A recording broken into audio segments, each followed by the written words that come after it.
A massive home renovation for elder care? $30,000? What are you talking about? Huh? That's my wife's parents' house, right? A phone call from a man claiming to be my estranged sister-in-law's husband. Considering how the conversation isn't making any sense, it seems like my sister-in-law is up to something. My name is Martha, a 56-year-old stay-at-home wife. I have a son and a daughter, both of whom are adults and have moved out of the house. Now I live with my husband and in-laws, just the four of us. My relationship with my in-laws is good, which I appreciate because I lost my own parents early in life. My husband and I have been enjoying our lives after being freed from child-rearing responsibilities. When we got married, it was understood that we would eventually live with my husband's parents, but my mother-in-law, who had suffered in her relationship with her own mother-in-law, had our house rebuilt into a two-family home for our sake. Even though we live together, we each have our own private space. Maybe that's why our relationship has been so good. During the day, my husband is still working, so I often spend time with my in-laws. That day, as my father-in-law was busy with farm work, I was preparing lunch in the kitchen, planning for us to eat together outside. Then a call came from one of my father-in-law's farming friends, telling us that he had fallen and broken a bone. He had already been taken to the family doctor in a pickup truck. My mother-in-law and I left the food and rushed to the hospital. When we arrived, emergency surgery was underway. My father-in-law seemed healthy, but he was in his 80s and recovering from a fracture would be tough. We were told to be prepared for the worst, like needing a wheelchair. That's what they were talking about. As long as he's alive, that's enough. I will be his legs. We waited anxiously for the surgery to end with prayers in our hearts. By the time my husband finished work and arrived, the surgery was over, and the three of us were relieved to see my father-in-law sleeping in his hospital room without any serious complications. We decided to support my father-in-law together from now on, but our prayers were in vain, and my father-in-law passed away suddenly 1 month later. His age had weakened his physical strength and immunity, and he had contracted an infection after the surgery. Many of his friends, relatives, and acquaintances were also elderly, so informing them about the wake and the funeral would only be upsetting to them. The three of us discussed it and decided on a family funeral. However, even a family funeral didn't resolve all the issues. What about my sister-in-law? I asked. My mother-in-law and husband both made visibly unapproving faces, probably recalling my sister-in-law's marriage turmoil. My in-laws had strongly opposed her marriage. My husband wasn't as opposed as them, but he couldn't purely be happy about it either. As a result, their relationship became strained and distant. Still, she was their biological daughter.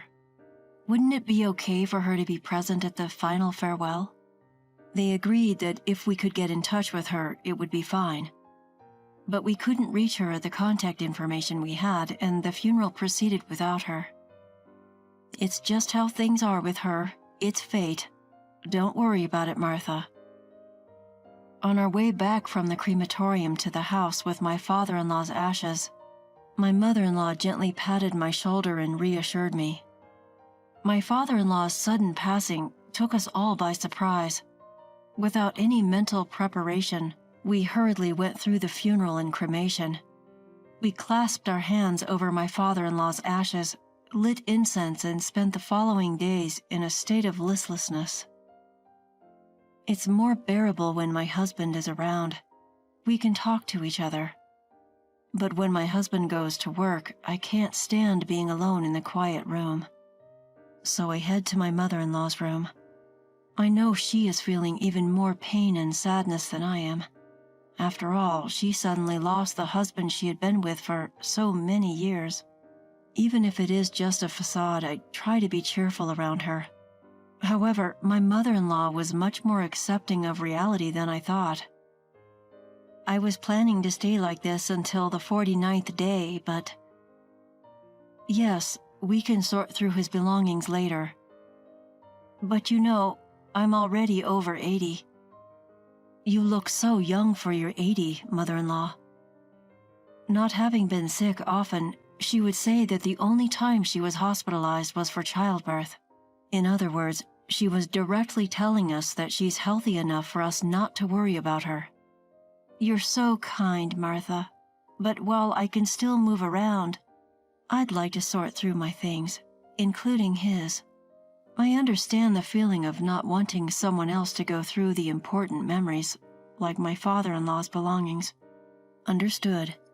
Just let me know if you need any help. With that, she immediately asked me to help her take down items that were too high for her to reach. As we pulled out old photos of my father-in-law, my mother-in-law happily reminisced about their younger days, sharing stories about their travels and adventures. I listened intently, nodding along, when the phone rang. My mother-in-law doesn't have a smartphone, so the landline is her main means of communication. I wonder who that is. There were only a handful of people who would call, and they were all close friends who knew our situation. I thought they would avoid calling if they knew, but it might be an emergency. I'll answer it. It was better for me to move rather than make my mother-in-law, who had been talking about how sitting and standing were becoming difficult, get up. I quickly picked up the receiver near the entrance, and a man's voice I didn't recognize greeted me. He introduced himself as my sister-in-law's husband, speaking very politely. However, I had never met him before. I didn't know if he really was who he claimed to be. As I listened, wondering if this was some new scam targeting elderly people, he said, "I want to talk to you about the home renovation for caregiving. My father-in-law had already passed away. Why bring up caregiving renovations now? Did he mistake my mother-in-law? No, she wasn't in need of that level of care. Excuse me, but are you sure you have the right house?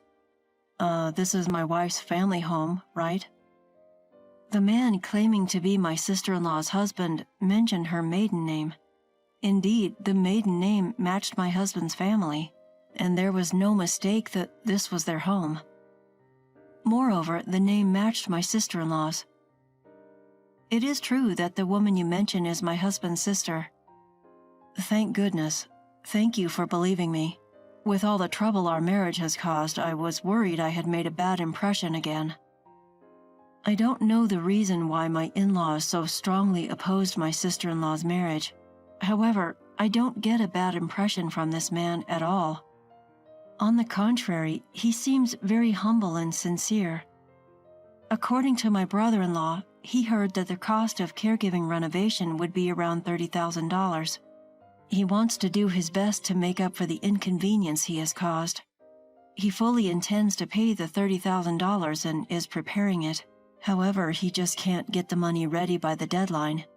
His call was to ask if we could possibly wait and extend the payment deadline. It's awkward to let him explain everything before saying this, but since he spoke with such passion, I failed to convey the truth.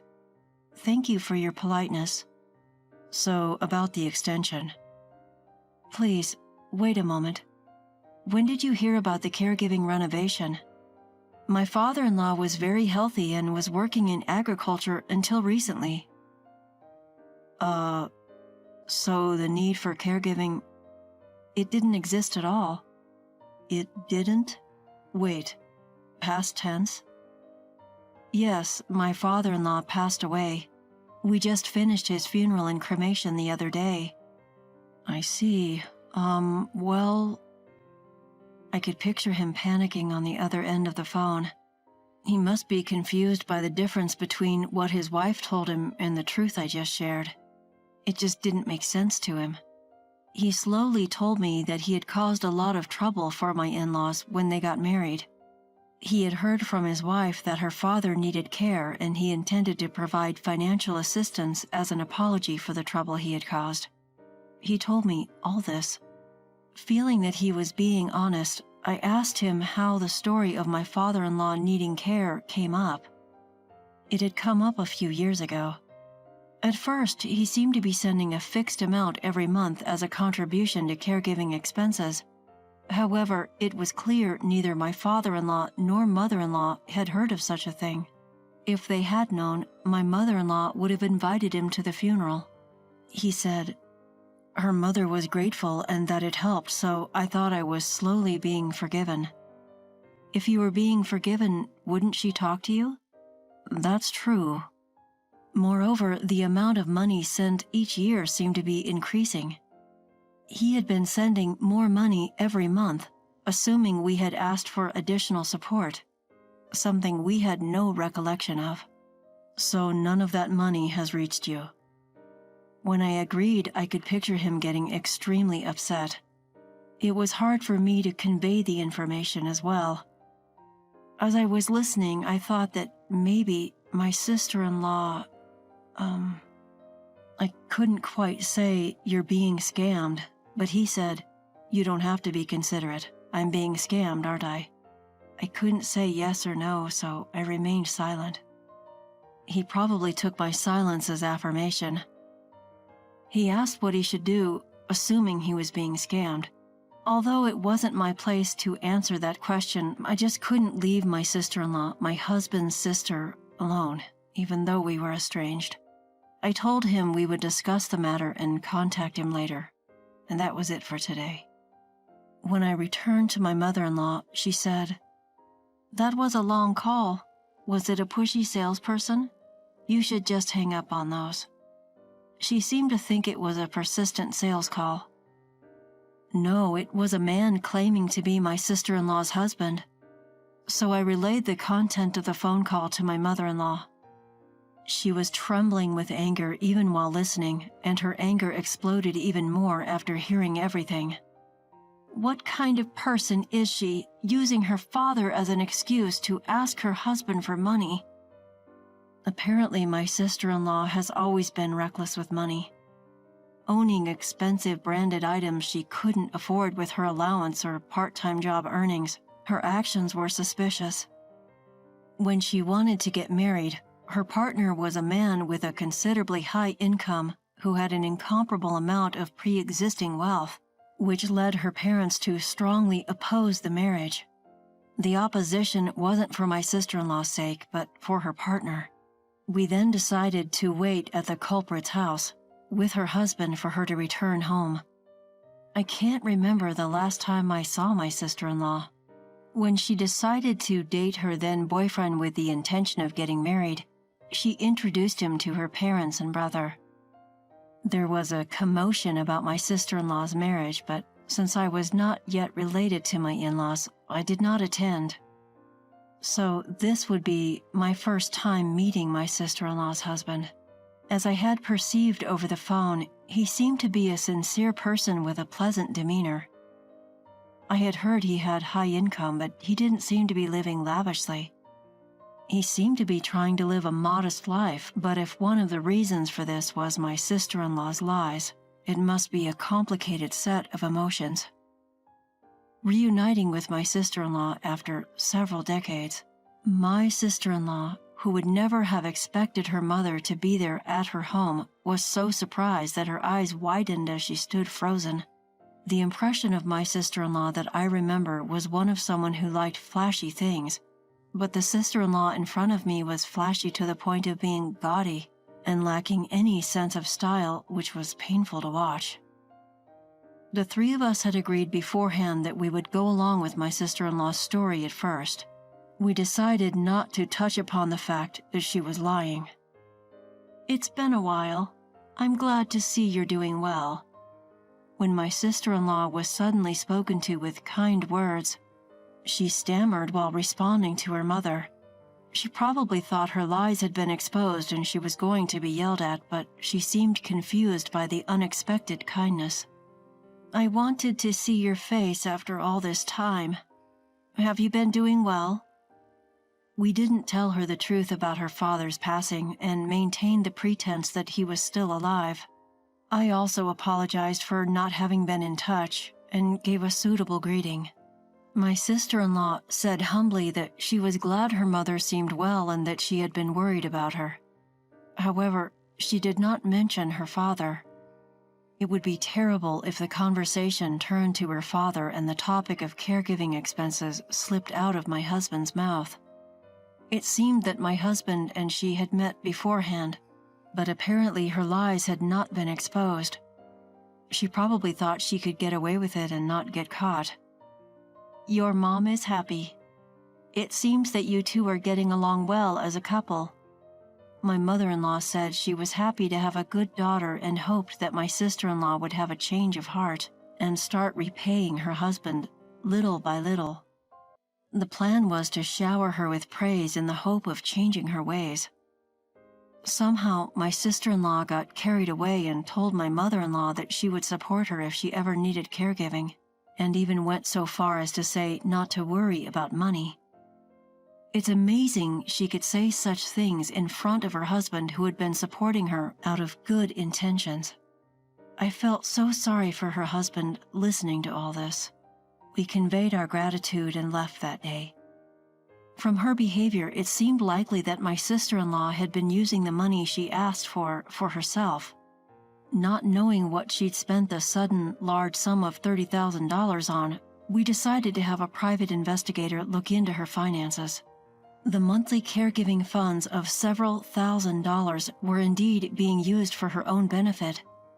However, it turned out that she was also heavily involved with a favorite host at a club, supporting him in various ways to make him number one.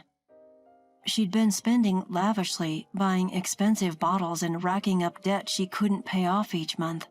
The host was being strictly pursued for the unpaid bills, which amounted to $30,000.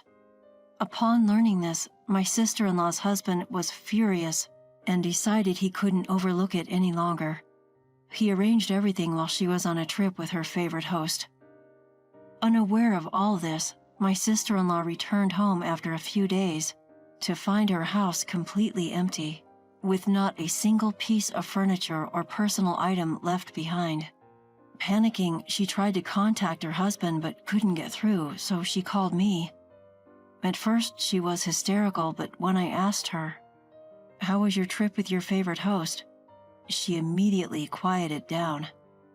She couldn't ask how I knew about it, since that would be admitting to her actions. Now it was my turn to reveal everything without giving her any room for rebuttal. "I can't believe you thought you weren't caught and took advantage of the situation.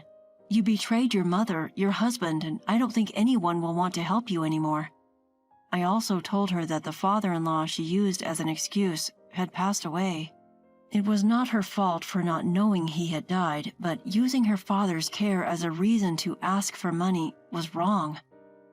I informed her that her ex-husband knew the truth as well, and realizing she had been abandoned, she let out a scream like a madwoman over the phone. Her ex-husband didn't want to speak to her, and not wanting to burden my elderly mother-in-law any further, I offered to be the go-between with my sister-in-law. She continued to make a fuss over the phone. In a way, she was a pitiable person, not even knowing her father had passed away and using him as an excuse. She might regret it, but it's too late now. I conveyed one last message to her. "Your ex-husband said he's going to demand full payment for the money you gave to the host. You'll have to figure out how to pay off the $30,000 debt yourself." Later, she received paperwork from a lawyer. She asked to talk to her husband, but he never agreed. He was furious and couldn't stand the thought of his ex-wife even for the sake of legal procedures. Without any compromise, my sister-in-law was forced to live a frugal life while working. Of course, she couldn't afford to splurge at the host club anymore, and her favorite host stopped paying attention to her, leaving her with nothing but the huge debt she had accumulated. Occasionally, intimidating debt collectors would come by. Being naturally timid, my sister-in-law lived in constant fear of the lawyer's notices and the debt collector's visits. As for the three of us, we returned to our normal lives. It still took some time to sort through my father-in-law's belongings, but we decided to live on, including his share, as a family. Lately, my mother-in-law has started showing signs of decline, and I have a feeling the day she'll need caregiving might be close. Since we couldn't do anything for my father-in-law, my husband and I agreed to do our best for my mother-in-law.